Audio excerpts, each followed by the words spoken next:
I think the quality of audio wasn't good, so we will upload it again. But as of now, we will be starting our 7th chapter. We have done the summary of the 6th chapter much earlier, soon after we finished the 6th chapter. Now, the 7th chapter is, I was discussing earlier, that we were discussing the Tvam Padartha, that is the Jivatma, the Upasaka of all of us, who are meditating on the divine absolute. And in the introduction to the Bhagavad Gita, Madhusudan Saraswati has sort of given a long, beautiful, poetic introduction in which he mentioned that you sort of look at the first chapters is dealing with the Tvam Padartha, Jivatma, the human consciousness. The second slot of 6 chapters of Bhagavad Gita dealing with the Tat Padartha, the Ishvara Padartha, the Tat Padartha, the absolute, the divine. So it will be both the Nirvikara and Savikara, the manifestations, what it is. What is this Ishvara Tattva? What is this Brahma Tattva? That is what is discussed in the 6 chapters, starting with chapter 7. And then Tattvamasi, you are that. That samanvaya, that equivalence between the Jiva and the Brahman, would be discussed at length in the chapters succeeding the chapter, these 6 chapters. The last 6 chapters will deal with that. That is how this is discussed. He also mentioned that the middle chapters can also be sort of looked at as bhakti chapters, kind of dealing with that. So here, Madhusudana Saraswati is kind of starting his 7th chapter with a Mangalacharana. Now, in our tradition, we'll always try to do some sort of a prayer when we are starting any particular section or book or anything with a Mangalacharana, because this is a practice in order to ensure or pray for successful completion of that particular paryaya or that particular leg of your spiritual journey or intellectual journey whatsoever without any obstructions. So this is a kind of a ritual which is done in order to ensure that you do not suffer any obstructions or interruptions. So let's do that. It's a beautiful sloka mentioned here. Yad bhaktim na vina muktir yaha sevyaha sarva yoginam tang bande paramananda dhanam Sri Nanda Nandanam. Let's make sense of it. It's a beautiful one. Yad bhaktim, yasya bhaktim, without whose devotion, muktihi, na yad bhaktim bina na muktihi, without whose devotion you shall never get into liberation. Yaha sevyaha sarva yoginam, and who is sevya padartha, who should be worshipped, you should do seva of him, should propitiate him, try to please him, meditate on him. By all the people who are yogis, is clarifying here. Because the karmakandis might be interested in long rituals for a set of purposes, which is very dear to them. They are in the initial stages of spiritual growth. And therefore, they add a lot of value to a lot of karmic rituals, as prescribed by the Vedas and as per their secular call, the needs of their lives. Tang Bande, I worship to him, bow down to him, Paramananda Dhanam. Parama Ananda Dhanam. It's basically a very intense whole filled with bliss. Right? And that's the ultimate happiness that one can imagine of. Who is he? Lord Krishna. Sri Nanda Nandanam, because he was born in the Nanda Vansa, kind of raised by the Nandas, and therefore Nanda Sutta Gopala is worshipping Lord Krishna. Evam karma sannyasat maka sadhana pradhanena. So we have now so far dealt with a few things, and these are like this. Evam karma sannyasat maka sadhana pradhanena. If you want to start Jnana Yoga, this was mentioned earlier. First, you do karma yoga, do upasana, then you try to control your mind, you understand the secret of karma as performing actions, being Ishvara para, Ishvara arpana vidya, and constantly you are meditating. Not only that, not only do you meditate, but at the same time you surrender the results of your work. He is going to give you whatever he wants to. And you have absolutely no craving for the results, and you are controlling your minds. You are a very intelligent, wise guy. And then you are non-nibaddhate sastras. You are not bound up by the results of your work, because there is no kartutva, there is no agency in you. There is no ahankara mamakara, and therefore you are not bound up by those actions. And then finally, you want to do intense sadhana, as in chapter 5 we saw, you do sarva karma sannyasa in order to meditate on the self. Shravana manana nididhyasana. Praptim santim naistikim. That paramasanti, that ultimate thing which we discussed yesterday, he gets that, but through a lot of nista, through gradual spiritual transformation. That is what we did yesterday. And then he takes sarva karma sannyasa. It doesn't come very easy. You can't just run away. If you do that, that's going to be mithyachara. That's going to be without any results. Like you sort of jump into a courses of study without doing the necessary intellectual preparation for it. So he's saying karma sannyasatmaka sadhana pradhanena prathama satkena gyeyam tatvam padartham sanyogam. So what have I discussed with you in the first 6 chapters? Madhusudan is saying that these techniques that we have discussed in the first 6 chapters are focusing on one thing. And what is that? How to sort of start doing karma, purify your consciousness, and graduate towards the refinement of your consciousness so that it's stable, it's peaceful, it's balanced, and then you can start meditating on the philosophical questions about your existence, where from you came, why are you here, where you want to go, how do you realize yourself, what is God, what is this universe, what is true, what is false, all these questions. And then meditate on what is the goal of your spiritual life, by knowing which all your problems are over. We have all discussed that. And here he's saying that this particular whole process that we discussed in the first 6 chapters are essentially talking about culmination of your sadhana in karma sannyasa through karma yoga, through upasana, karma antartyaga, then finally bahirtyaga. Antartyaga is internal dissociation, which starts from day one when you realize the secret of karma yoga. Internally, you are not involved. Then also finally you will dissociate yourself externally through sarva karma sannyasa, as we discussed in chapter 5.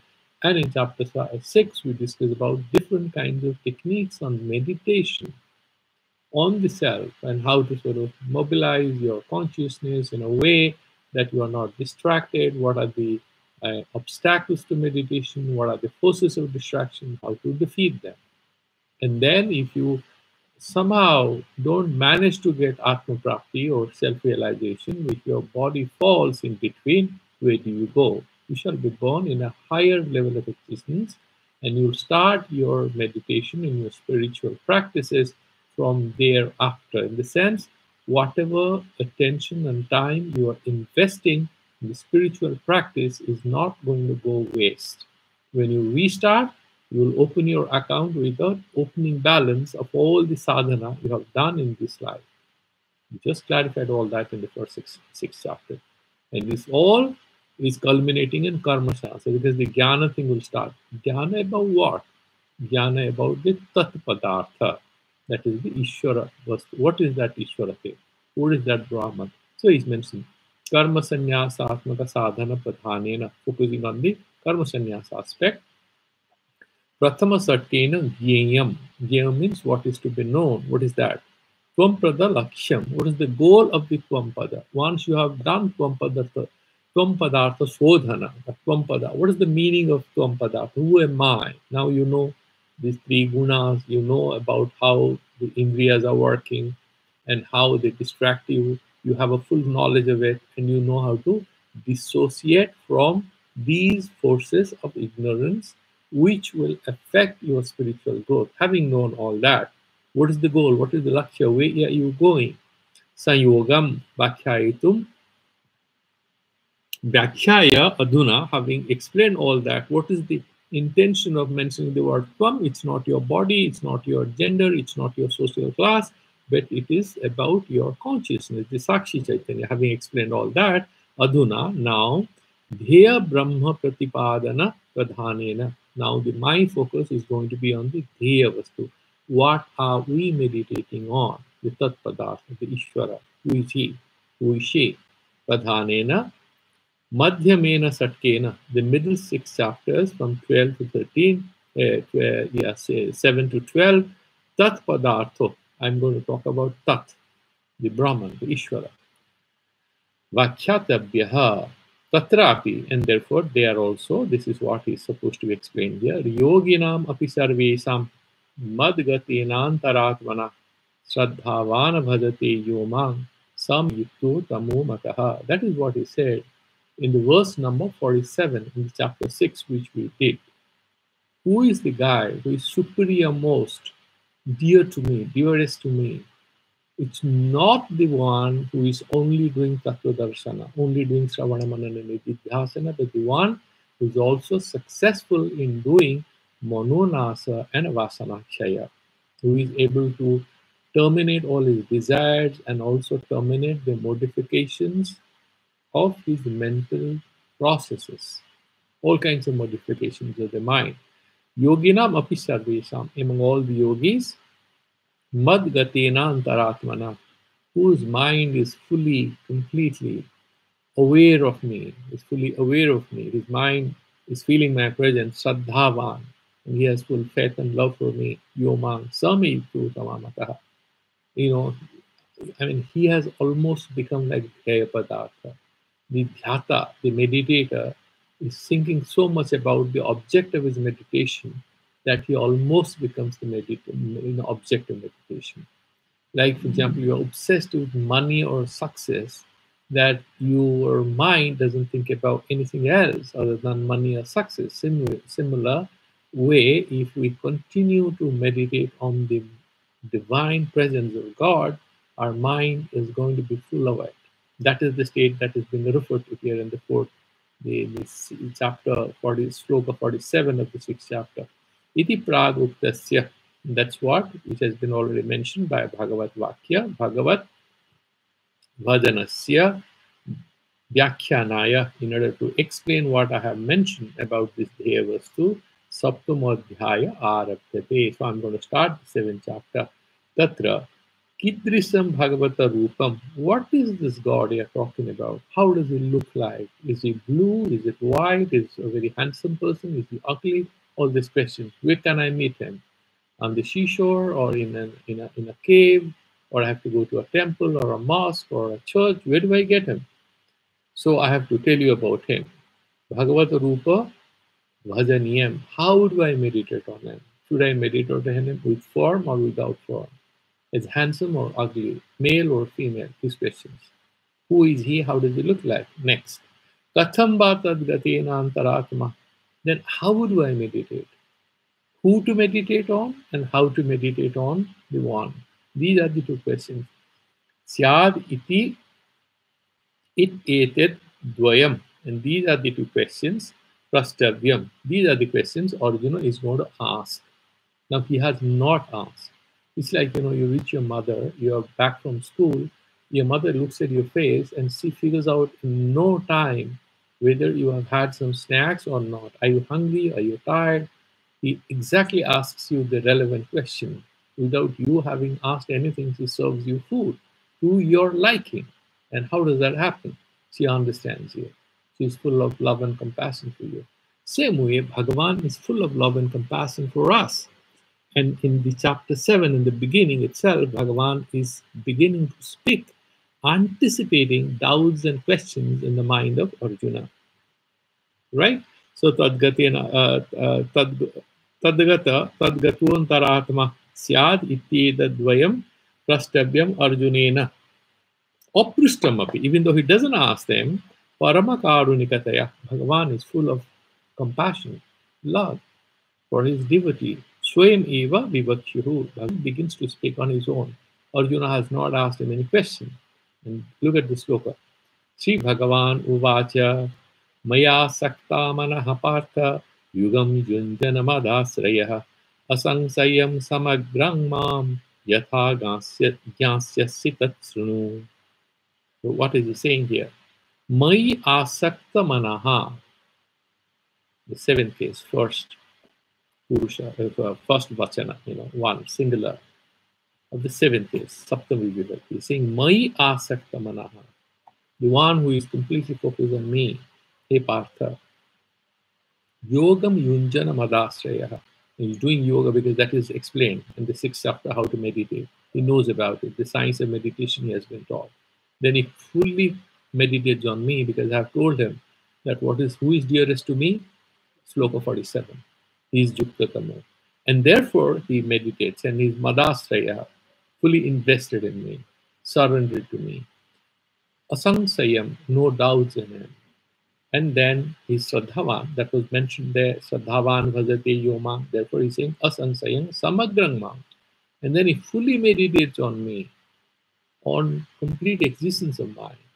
Now you have to make sense of whether he's referring to the biological feature, the name and form of Lord Krishna. What does this Samagrikata mean? What is that comprehensive presence of God that he has to meditate on? Yatha jnasyasi tasrunu. The way you should know and understand, please listen to me. That is how Bhagavan is starting.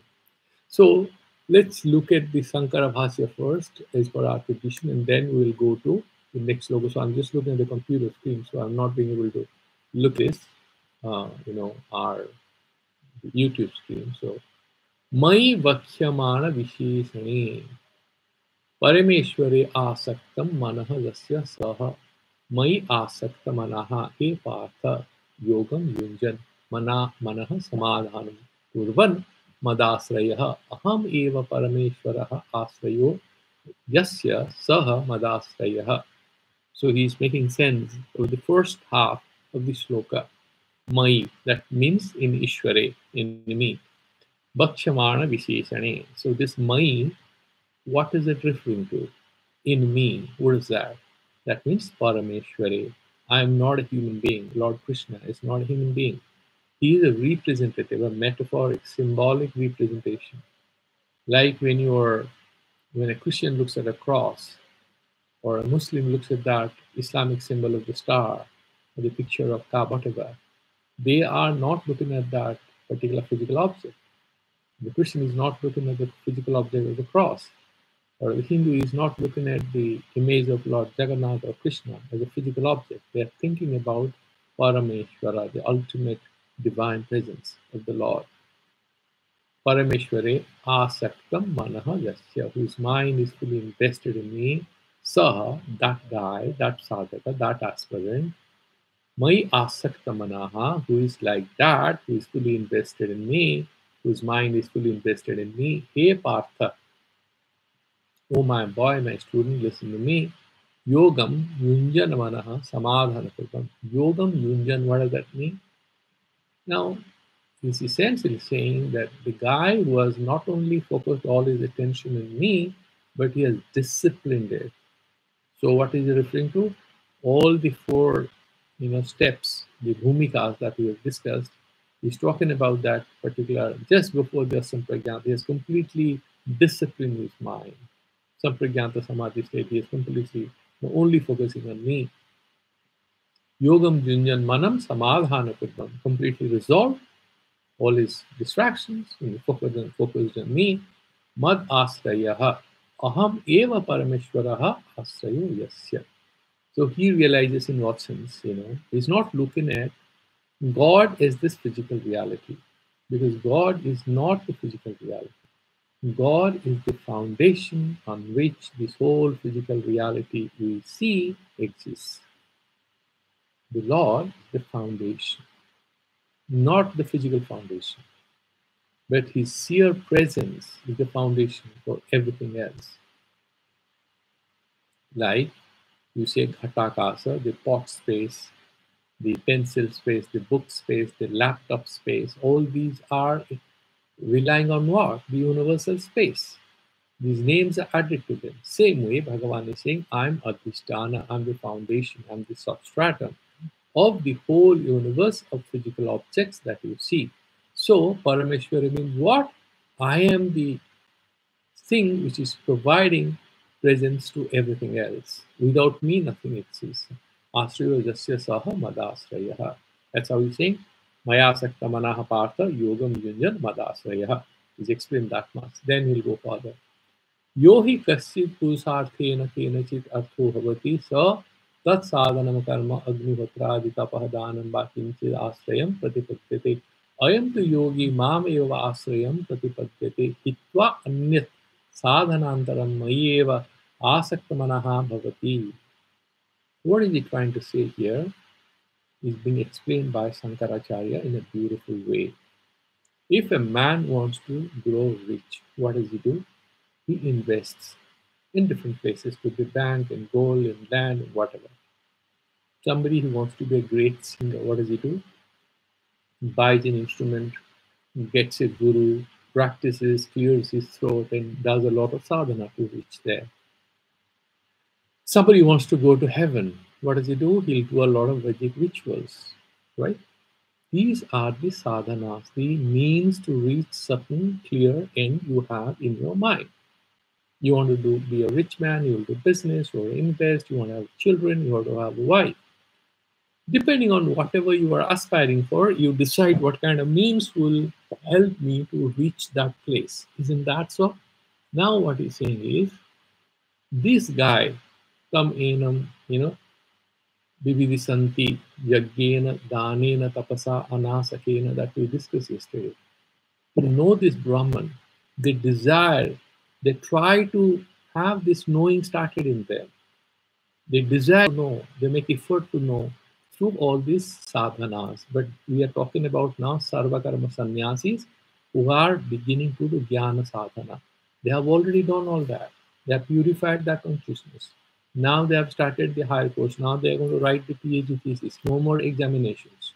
Coursework is over. You have to choose a topic, go to the library, look for material, have bibliography, write down your fundamental questions. What are you going to research on? It's a new business. It's no more about examinations. It's your own journey.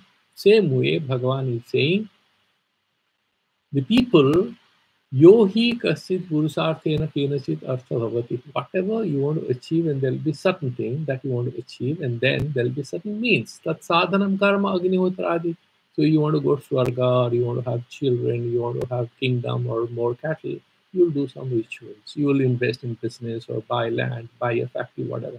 And these are the means to it. Like Agnihotra, the ritual karma in case of the spiritual goal of going to heaven.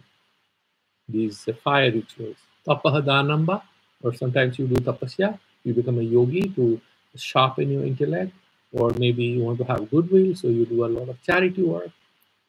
Va kinchid asrayam. These are the ones you rely on. These are your asrayas. Asraya is what? Something that you rely on. That is the foundation of your success, the pillar of your success, right?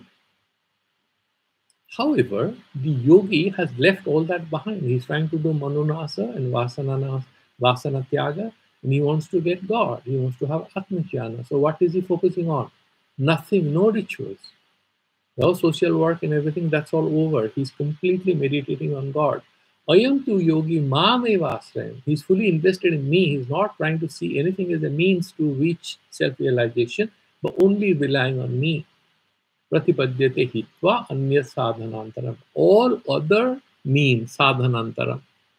Whatever is different from this particular sadhana of meditating on me, the sadhaka, the aspirant, has stopped indulging in everything else other than only one means, one method of trying to reach me. What is that? Meditate on God fully all the time. Mayeva sakta manaha. So he's fully invested, he's attached, he's focused and meditating on me all the time. Yahatvam evam bhutasan asangsayam samagram. So you are like that person, you should be like that. Asangsayam samagram, that means samastam. And what is that samagra Ishvara Satta? What is that? All that He's saying Vibhuti Vala Sakti Aishwarya Guna Samparna Va Mam. So who am I? He's saying that he will look at me as a Saguna, somebody who has name and form. That Ishvara is anything you want to meditate on cannot be Brahman. Brahman can be known, cannot be meditated on. You want to meditate on something, it will have some name and form. So he's saying that he's going to meditate on me, he's going to meditate on the name and form that I have. What are these vibhutis, all the powers I have? And then, Bala and Sakti, and we'll discuss that specifically when we go to Madhusudan. Guna Sampannam, I have Aishwarya and Bala and Sakti and Aishwarya, and all these Guna Samparna, Mam, that is me, with my qualities, Yatha Yena Prakarana Jnasyasi, the way one should know, or you are trying to know, Sanse Mantrana, without any doubt, Evam Eva Bhagavan, Iti Tat Sunu. So you want to know, right?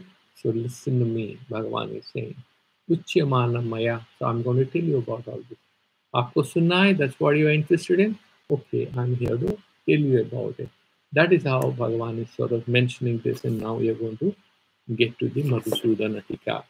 Broadly, there will be some repetition of what we heard from the mouth of Shankaracharya, but as you know that Madhusudan Saraswati brings a certain beauty of his own way of explaining things, and we'll enjoy listening to him. Mai Parameshware, more of the same, seventh case. So in me, Parameshware, who is the Lord of the universe, Sakala Jagata Ayatanatvad.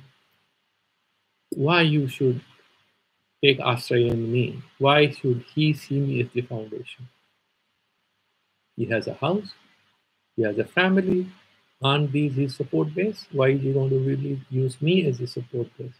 Because I am Sakala Jagat Ayatanatvad. It's me which contains this whole universe. It's not like I'm a box or anything.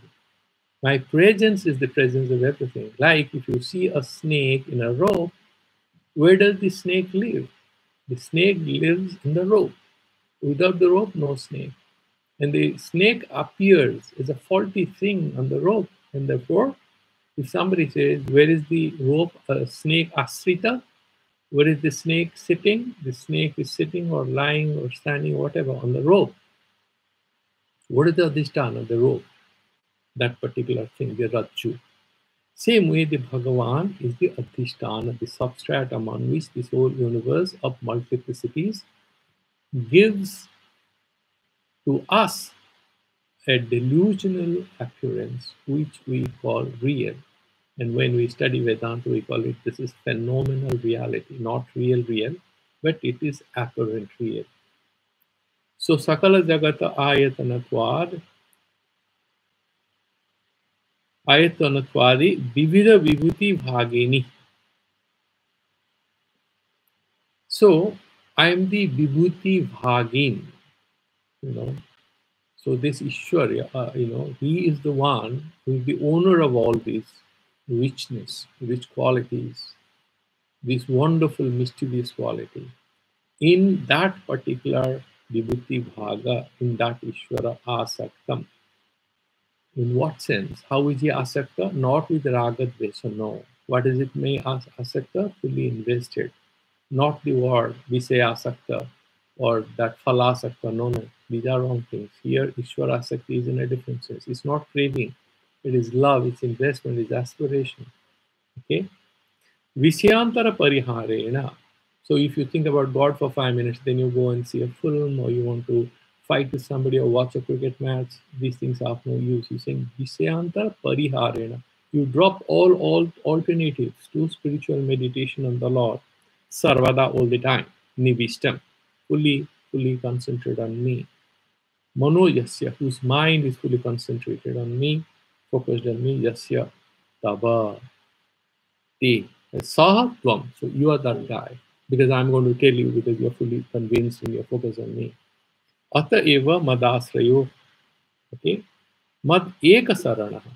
So madasraya means mad eka saranaha. You're surrendered fully because you said that. You tell me what is the truth. Tell me whether to fight or not. Who am I? Why am I thinking like this? You are my path. In the Bible, Jesus says, I am the path and I am the destination. I am the secret. Follow me. Similarly, Bhagavan is saying, much before the Bible was written, where he's saying, Ata eva madasrayo mad eka sarana. I am the only refuse of you. I am your refuse. And you come here. Rajasrayo bharyadi asakta manasya. He's giving another example. Raja Prityaha Prasiddho. So what happens is that imagine you have a beautiful wife or girlfriend who is very loyal to you and she loves you, gives you food in time, takes care of your children, counts, tells you where you have kept your pen, which you forget every time you are trying to sign a very important document. These things happen. However, you suddenly get a call from your corporate office or your boss or from a political leader or maybe a minister. What happens to you? Do you look at your wife? No, you don't. You run to the office. Sir, reaching in 2 minutes. Okay. So, I'm just reminded of a very funny incident once in Orissa. I mean, that guy is now almost going to be an IAS officer. He had a little daughter, and he was telling me that there was a very funny incident at home that his boss was a very senior IAS officer would be calling him up at 10 o'clock looking for a certain file. What happened with that? Have you put that file up? And this guy would be almost having his dinner, going to sleep, and he'll get a call from this very hardworking workaholic officer. And then he'll pick up the phone and he'll say, okay, his daughter will be playing with him, who was very small, who was 2, 3 years of age. And he'll say, officer, sir. Then the daughter will get very scared. Maybe, sir is a very dangerous thing. The officer word is a very dangerous thing. And she will close her eyes and she will sleep. She will allow her father to abandon her and go and sit at the desk and start working with the computer for some time. The driver will be there to pick him up and take it if there's some urgent work. He has to go back to office even after 9 p.m. Now, what happens is the girl, in course of time, when she became 3.5 and 4, she picked it up and she started giving it back to the father, saying, "Now you sleep, officer, sir. Otherwise, I'll tell sir." So it was a very funny incident. What does that mean? He has a wife, he has a daughter, he has a family life. The very drop of the name of the officer, the word officer, sir, kind of used to send a tremor in his body, isn't it? What does it mean? That he remains most loyal to whom? Not to the wife, to the boss. Same way he's saying, Prasiddho mumukshustu madasriyo mad asakta manaha cha. Similarly, unlike these guys who have a few attractions, but end of the day, they're loyal to the boss. Same way, in the samsari, these other things happen. But the yogis, they don't have that kind of a divided loyalty that they act like X and Y and suddenly Z arrives, they run. No. They have no wife, they have no family. And there is no divided loyalty, there is no superior loyalty to one, inferior loyalty to another. None of that. They are madasraya, only thinking about me. They got no hassles anymore in life because they are sarvakarma sannyasis. Twang, twad vidho, twang twad vidho va yogam yunjan manasamadhanam sastokta prakarena purvan. So, yogam yunjan. How to do it? Chapter 6 is saying. The way it's been explained in chapter 6, the one who has done samadhanam means he has attained samadhi. Sastokta prakarena, the way I have explained in chapter 6, the guy who has kind of resolved his mind from distractions. And then asangsayam, without any doubt, yatha bhavati evam samagram sarva vibhuti vala sakti saryadi samparnam mam yatha jena prakarena jnasyasi tat sunu uchyamanam maya. Uchyamanam maya means I'm going to do ucharanam of this. I'm going to tell you about it. What? The way you can, after having abandoned everything by becoming madasraya and maya sakta, only your attention is directed in me and you're surrendered to me. And you're meditating on me, not just as a name, but with full awareness of what? Sarva vibhuti. And what is vibhuti here? Samagra means here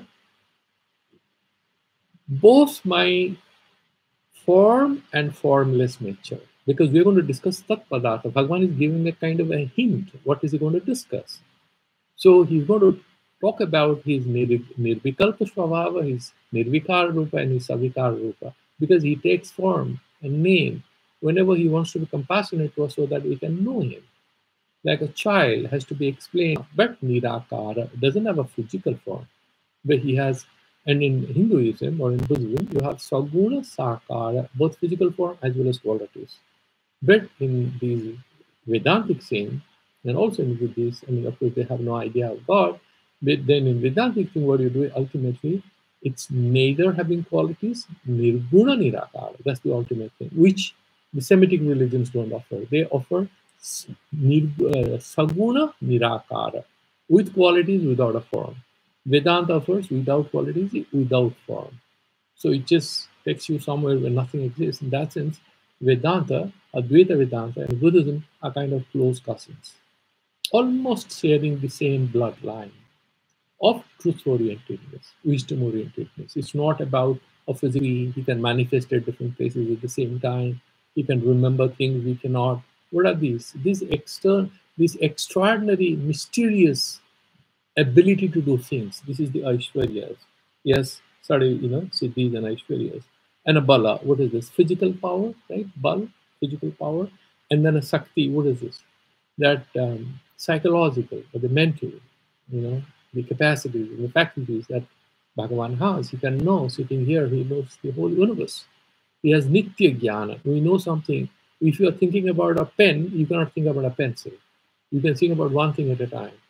And Ishvara can think about everything at the same time because he has Nitya Jnana.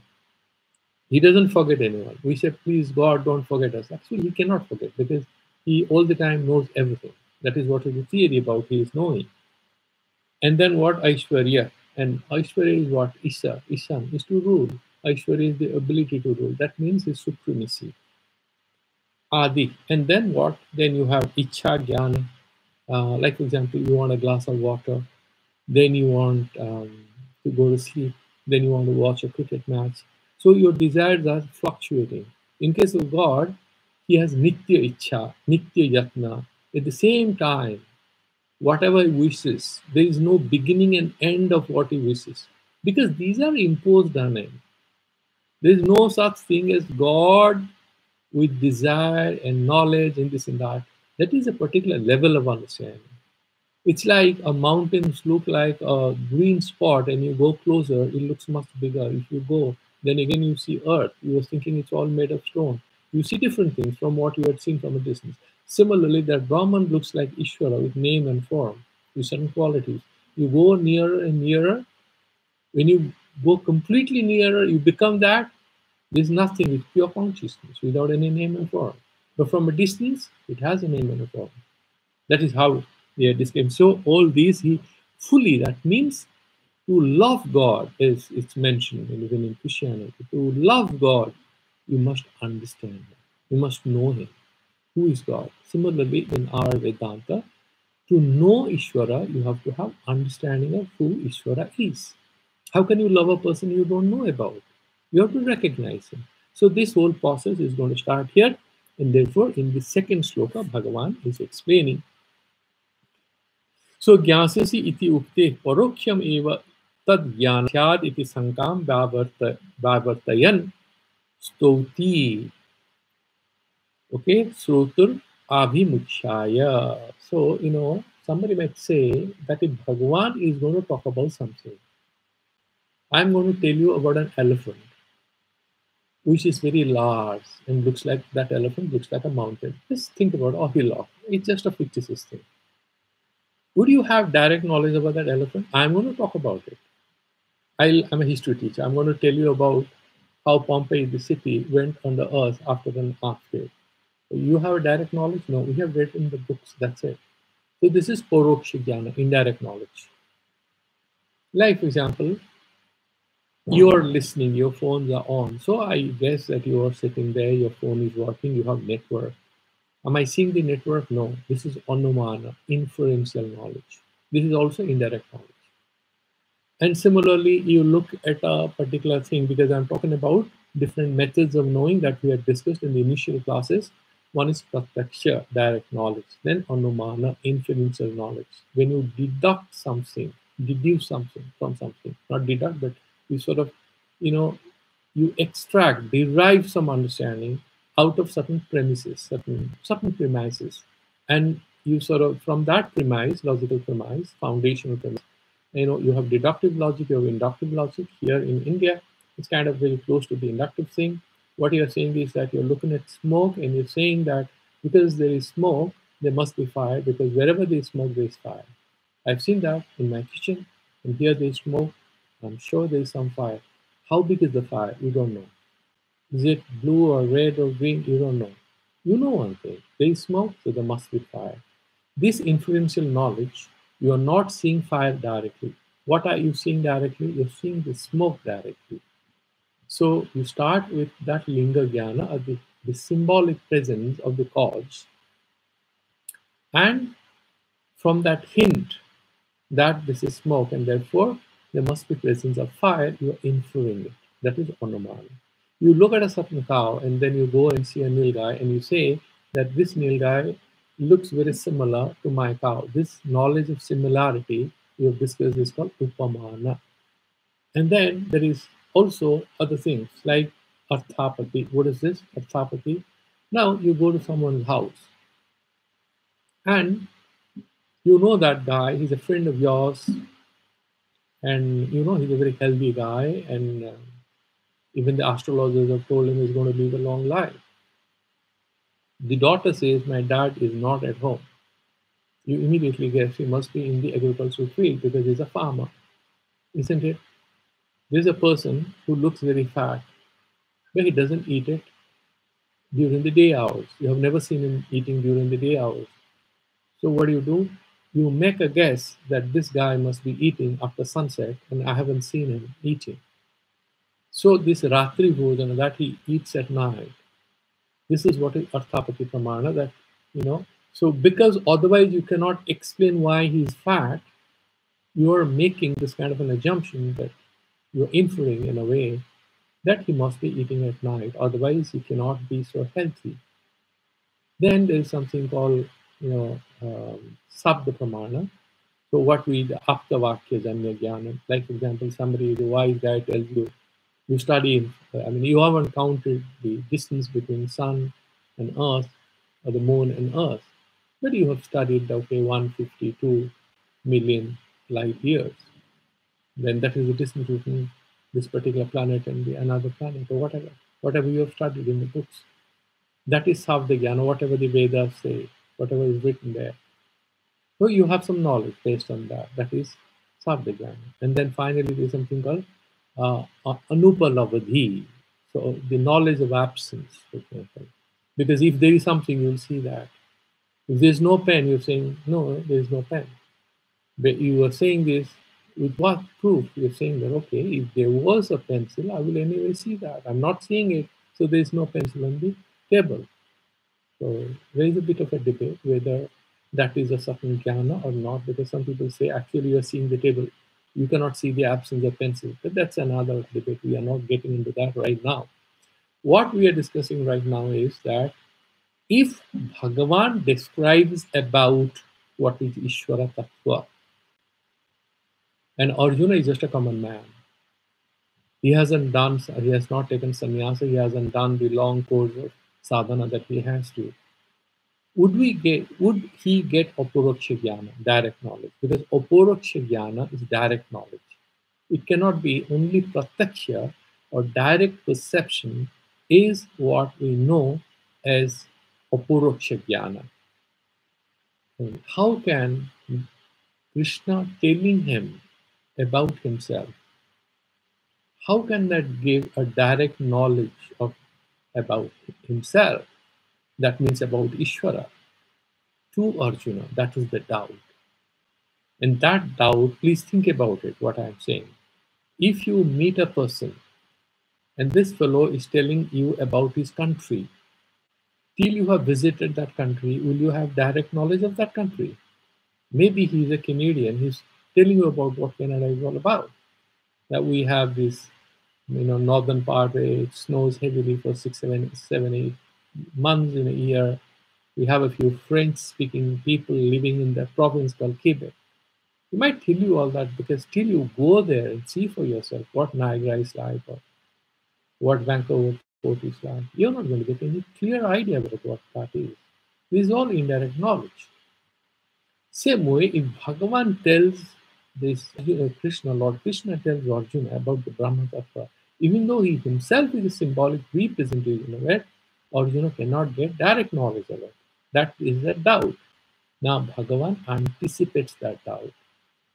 And he is giving a sloka in order to dispel any such doubt.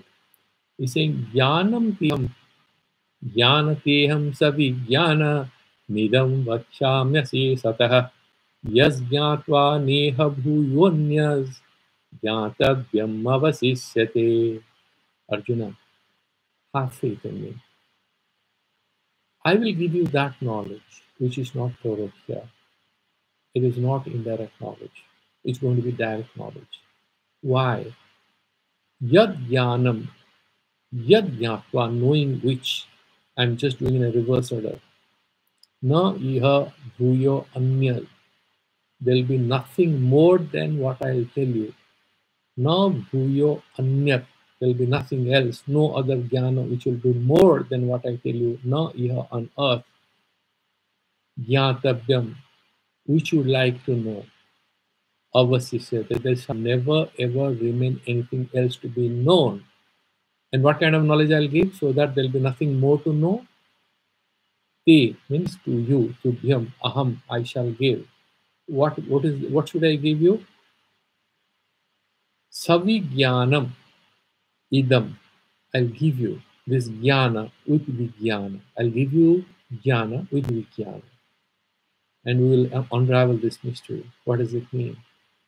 He's going to give you comprehensive knowledge, including how to know what it is all about, the details. Idam. This jnanam, idam jnanam, vachyami. I'll tell you. How? Ase sataha. I shall tell you the whole story. I shall not withhold or keep anything secret with me. Whenever a person is going to tell you a story, what is the apprehension on your mind? The apprehension is like this. He's not telling me the whole thing. When the Sishyas, the disciples, are surrounding their gurus or masters, they always crave for all secret knowledge the master has cultivated during his lifetime. So everybody is competing with each other. Maybe there's something he's not telling me. He's not telling me the whole thing. Maybe he's telling me some inferior sort of knowledge stuff. Bhagavan is removing that apprehension in the mind of the student, saying, look, Bhakshami ase sataha, I shall not hide anything from you, my dear. I shall give you the full knowledge. And what does it mean? How can God, in a few hours or minutes, in a warfield where they are in conversation, reveal the whole secret of the whole universe? If he starts narrating, there'll be no end to it. There are so many billion galaxies. What is he talking about? Now there is a hint, and we will discuss all that, the details tomorrow. I just try to go slow because now we are making a quantum jump from the earlier section of discussion where we are talking about Tvam Padartha, which is about ourselves, about our consciousness, how it functions, raga, dvesha, indriyas, manas, buddhis, how we try to meditate, where we succeed, where we don't. Something relatable, isn't it? Because it's about our consciousness. Now we are jumping over to the other side. We are going to talk about God, foreign matter. We are nowhere close to it. So deliberately, I sort of tried to go a little slow, but tomorrow onwards, we'll be doing the drittis and we'll go slightly faster, but we'll maintain our kind of speed that we maintained even in 6th chapter. There's nothing to hurry, but we shall not be too slow either. So I'll be switching off the YouTube, and if you have any doubt, you can ask, and we'll take it forward starting tomorrow.